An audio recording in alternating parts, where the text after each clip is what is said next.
Hi, we are here with Cici from Blackpink Rise. Hi, Cici, how are you? Hey, great. How about yourself? I'm great. Like I was telling you, I'm so excited to be here and to be interviewing you. This is such an honor. I'm a big fan, so I wish I could tell 19-year-old me that this is happening. This is Oh, amazing. oh, yeah. Well, thank you so much for your support. Myself and the rest of the guys, we really love, we interact with our fans all the time and we give all of our dedication, to our very dedicated fan base. And, we're just so grateful to have you as a fan and, everybody else. And we wouldn't be where we are today in our careers without you guys. So thank you so much for your years of support and everything. And it's an honor to be here with you. So thanks so much for having me. Thank you. No, like I was telling you, just this morning, I have like bought last minute tickets to the show tomorrow and a big upgrade. So I'm gonna see you tomorrow anyways. And Awesome.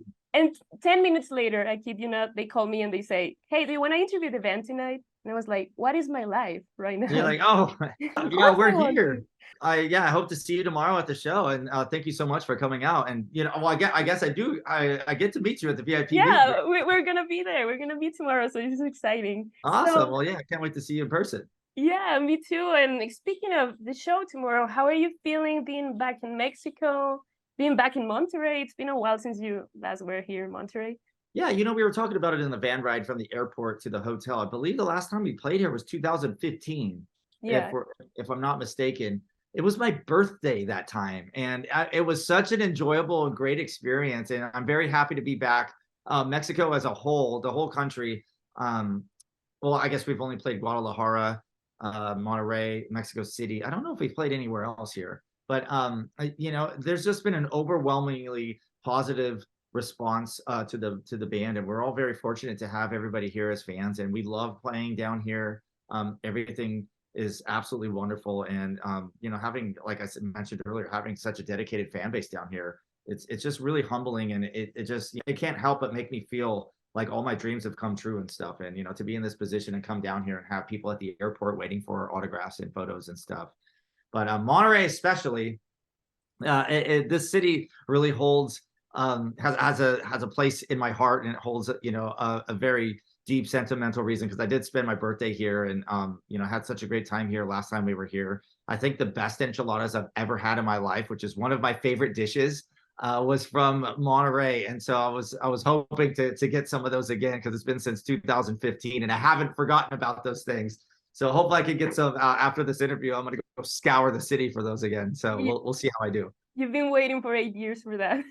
Yeah, yeah, really. I've even told my wife about it. I'm like, oh my God, babe, the enchiladas in Monterey, though. Like, it's like, I don't know if I was just starving that day or they really are that good, but in my head, those are the best enchiladas I've ever had in my life. And so I'm definitely going to try to find those again tonight. But all food aside, I'm very happy to be here. The whole band's very happy to be here. We're all in very high spirits. We're excited to be back out on tour again. It's been a few months since we've toured, and even in rehearsals, I could feel a sense of excitement and things like that. And so, yeah, we're all very excited to put on a great show. And I hope, you guys and whoever else comes out tomorrow and for the rest of these shows really enjoys the show. Yeah, you've been saying this like when you posted that you were coming, you mentioned how Mexico has been like a very important part of the story of the band. Like, what is it about Mexico that has been so meaningful for you guys? There's certain countries that we play where English isn't the first language. And for me personally, I just become very grateful that people learn lyrics in a language that isn't their native language, and stayed overnight, kind of camped out, and were waiting for us, for photos and autographs and stuff like that. And it's really nice just to have to see that type of dedication from a particular country, especially when they don't speak, English primarily as a whole.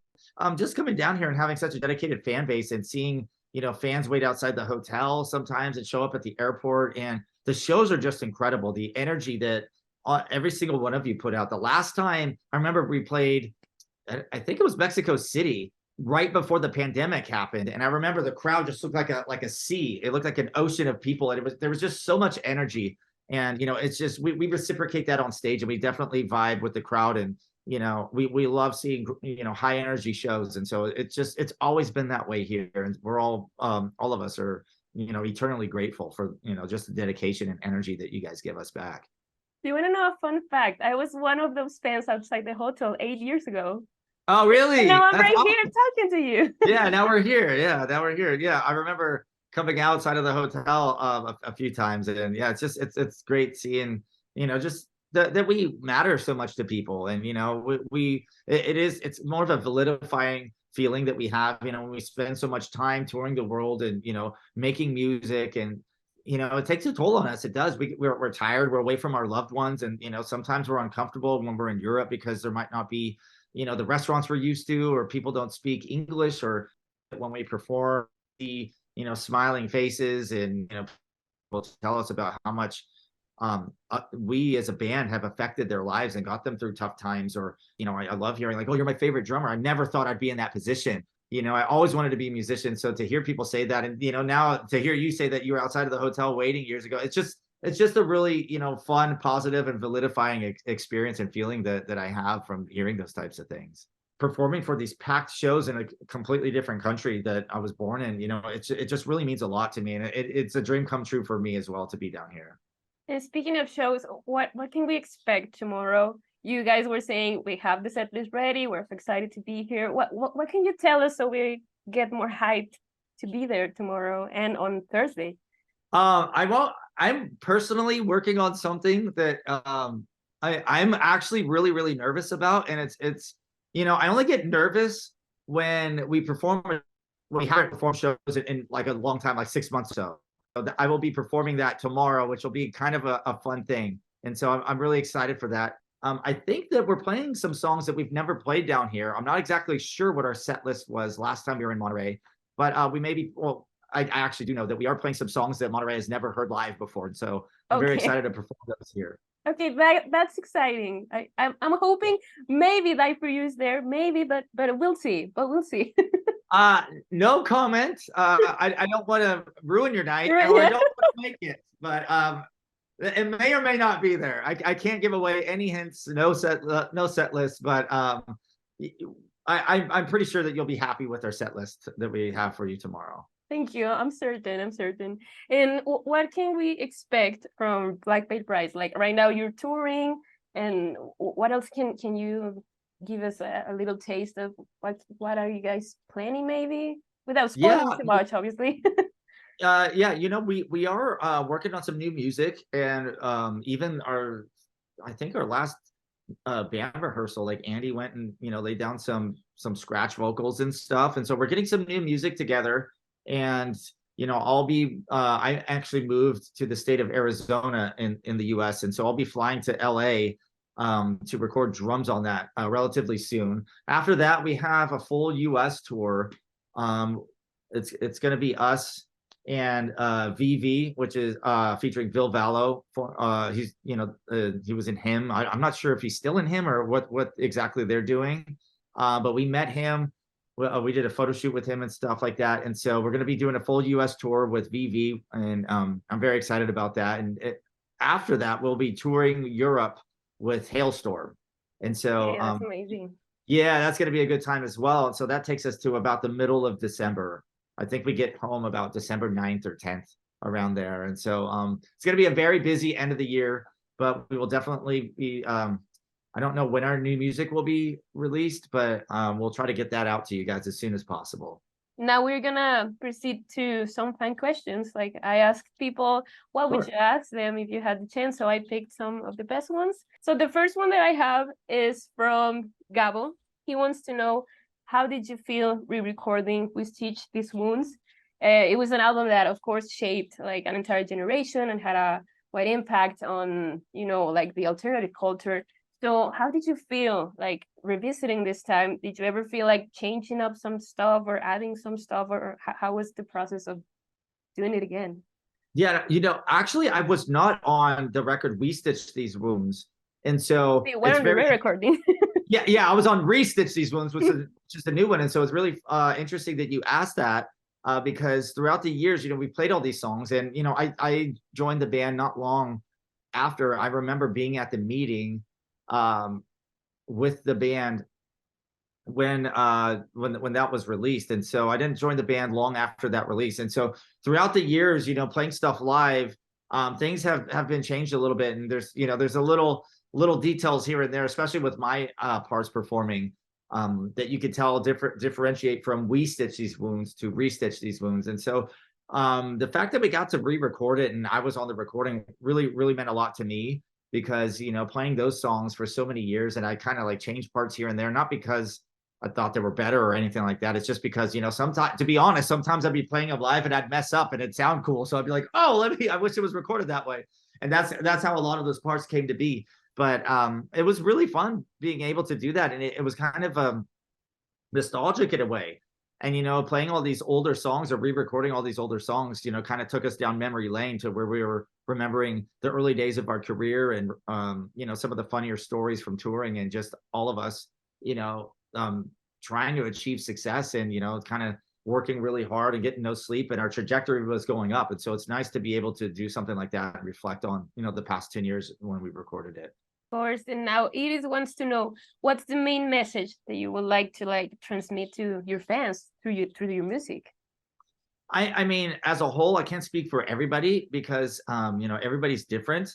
I will say this personally, that, with the music that we all create, it's something that we've always wanted to do. And having the feedback from so many fans that, hearing that we've helped them through dark times or something like that, or, there's a lot of musicians that look up to me as a drummer and I'm their influence, or, our guitarist or Andy. And, a lot of people hold us to such a high degree and hold us in a high regard. And it's really nice to have that. But I think, it's very evident in the lyrical content that Andy has, that, especially with some of the songs that were on, the Phantom Tomorrow, Blackbird being one of them, for example, just kind of like the inner power that you could do whatever you want, and, to never back down. I know that's a theme that was on We Stitch These Wounds and Restitch These Wounds.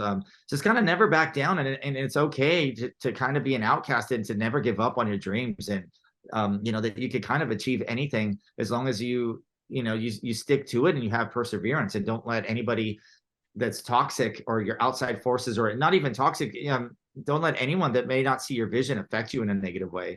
And because none of us would be here in Monterrey, Mexico without, that type of mentality. We all knew individually that we could do this and have this dream. And, when we came together, it was kind of like magic, and it kind of opened up everybody's senses. And just the way we've gelled throughout the last almost, 15 years at this point has just been remarkable. And so it's one of the messages we want to get out is, we're here for you guys, and just never let anybody get in the way of your dreams. And, to know that you, each and every one person that's listening to this, and everybody here on this interview, we all hold the power to achieve all of our dreams inside each and every one of you. So, just never give up and follow your dreams.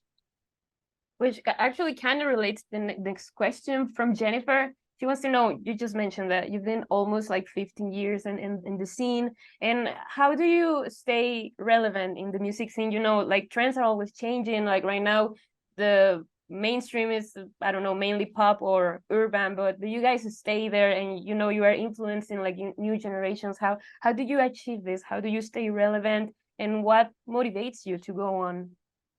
I think that staying relevant is important. That being said, we never really pandered. So we didn't want to jump on any trends that are, that have come and gone and stuff. And I think that really resonates with, some of the fans from the early days, because if we were to completely change our style and the sound of the band, a lot of older fans, might not take too kindly to such changes and modifications in the band's music and or aesthetic, the way we look and stuff like that. I know that, we kind of took some of the makeup off throughout the years.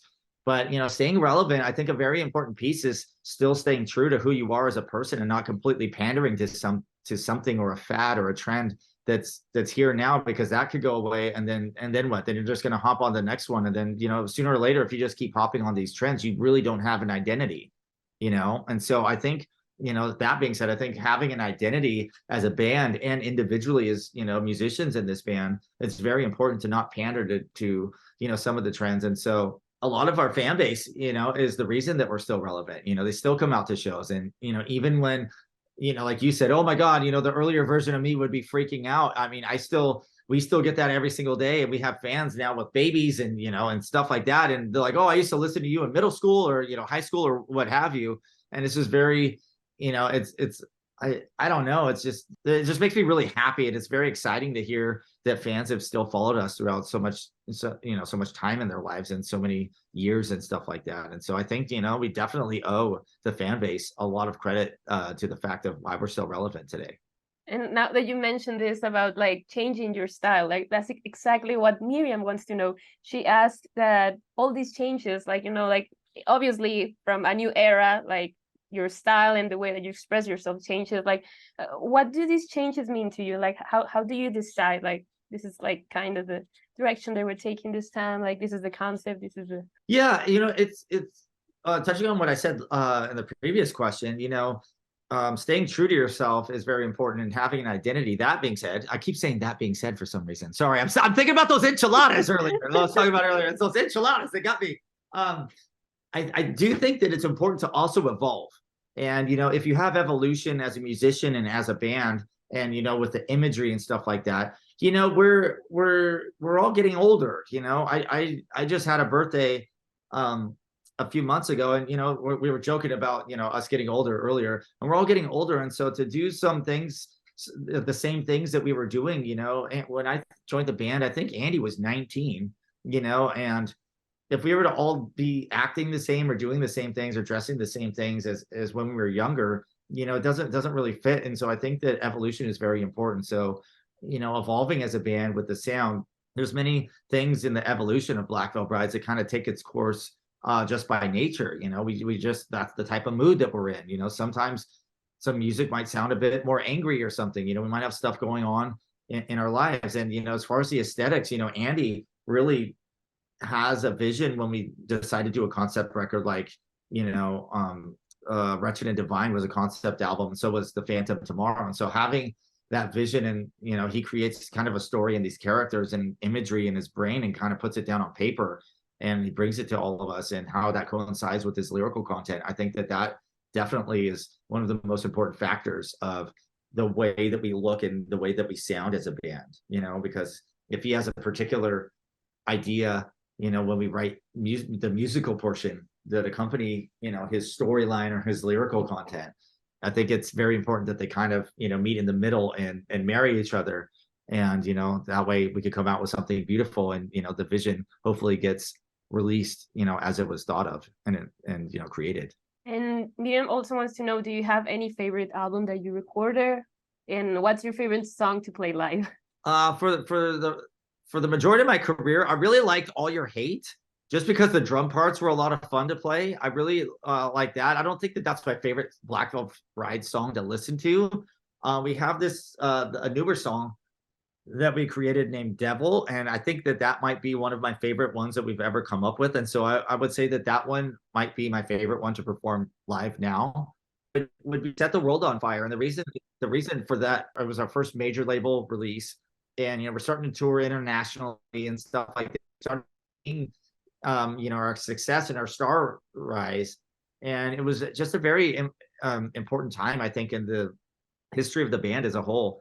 And we were all very excited for what's to come and stuff like that. And so for me, that was the first album that I recorded drums on for Black Veil Brides. And so that was a very exciting time for me to be in the band and record. And so for me, I think that might be my favorite album that we've done.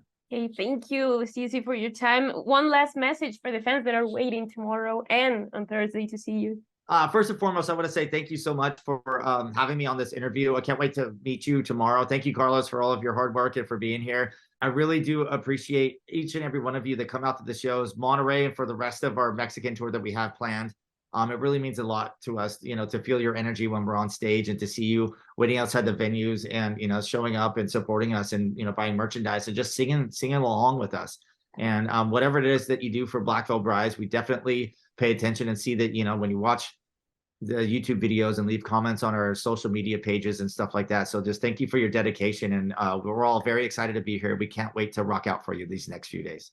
Thank you so much, Cici. Thanks so much for having me on. I really appreciate you guys.